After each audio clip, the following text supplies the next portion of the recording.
Hello guys, আজি অন্য এটা ভিডিঅ' লৈ আহিছোঁ। এই ভিডিঅ'টি হৈছে ভাগৱতৰ ভিডিঅ'। এই ভাগৱত পাঠভাগ হৈছে বিশ্বনাথৰ গয়াগুৰিত লক্ষ্মী শইকীয়াৰ বাসগৃহত।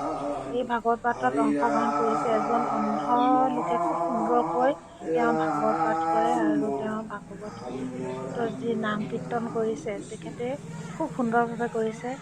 চাওক কেনেদৰে তেওঁ সুন্দৰভাৱে ভাগৱত পাঠভাগ কৰিছে। তেখেতৰ নাম হৈছে বিনীত বৰা। কৃষ্ণ ও হৰি ও ৰাম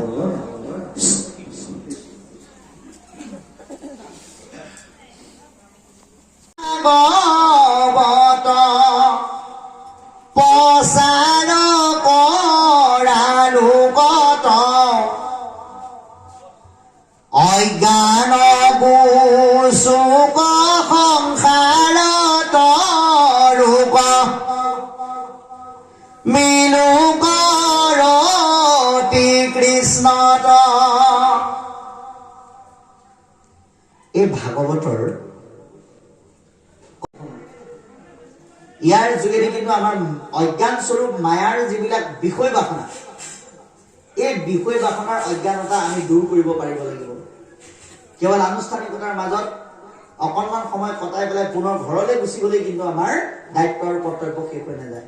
যদিহে ভাগৱতৰ জ্ঞানৰ যোগেদি সাংসাৰিক বিষয়যুক্ত মায়াৰ অজ্ঞানতা আমি দূৰ কৰিব পৰা নাই। দুই, ভাগৱতৰ যোগেদি পোৱা জ্ঞানৰ যোগেদি আমি সংসাৰ তৰিব পাৰিব লাগিব। কাৰ দৰে? ৰজা পৰীক্ষিতৰ দৰে সময়ৰ সদ্ব্যৱহাৰ কৰি। আৰু কি কৰিব লাগিব? যিমানে কৃষ্ণ কথা শুনিম সিমানে আমাৰ কৃষ্ণৰ প্ৰতি শ্ৰদ্ধা, ভক্তি, ৰতি, প্ৰীতি এইসমূহ আমি বঢ়াব পাৰিব লাগিব। সেইকাৰণে পুনৰ কৈছে, তুমি সৰ্বদান ইটো শাস্ত্ৰখন প্ৰচাৰ কৰা, কিন্তু মুনিবৰ ভকতি ৰসৰ বিখ্যাত যেন নহয়, চাৰি জ্ঞান কৰ্ম কৃষ্ণ সেৱা ধৰ্ম কৰিবা মাত্ৰ উদয়। কথা কবলৈ আৰু শুনিবলৈ যাওঁতে যাতে এটা কথা মন কৰিব লাগিব, ইয়াৰ যোগেদি যাতে মানুহে ভাগৱত ভক্তিৰ বিপৰীতে অন্য ধৰণৰ কথা বুজি পেলাই যাতে খেলি মেলি নহয়, সেই কথাৰ ওপৰত গুৰুত্ব দি আমি ইয়াক আদান প্ৰদান কৰিব লাগিব। যাৰ কাৰণে মহাপুৰুষ গুৰুজনাই মংগলাচৰণৰ যোগেদি এতিয়া আমাক কৈ গ'ল, জয় জয় কৃষ্ণ কৃপাময় মহেশ্বৰ। ভগৱন্ত কৃপাৰ সাগৰ, দয়াৰ সাগৰ। অহৰ্নিশে তেওঁ যদি কৃপা নকৰিলেহেঁতেন আপুনি আমি কোনো কাৰণত নিজক পৰিচালিত কৰি ৰাখিব নোৱাৰো।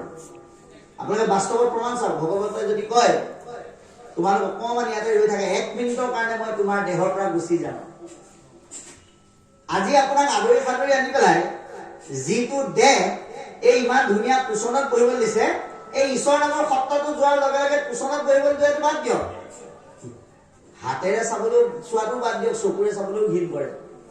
জীৱ থাকোতে যিটো শৰীৰৰ প্ৰতি ইমান দৰদ, সেই ঈশ্বৰ নামৰ সত্তাটো গুচি যোৱাৰ পিছত সেই শৰীৰটোৰ প্ৰতি কিন্তু তাতকে বেছি ঘৃণা উপজে মানুহ।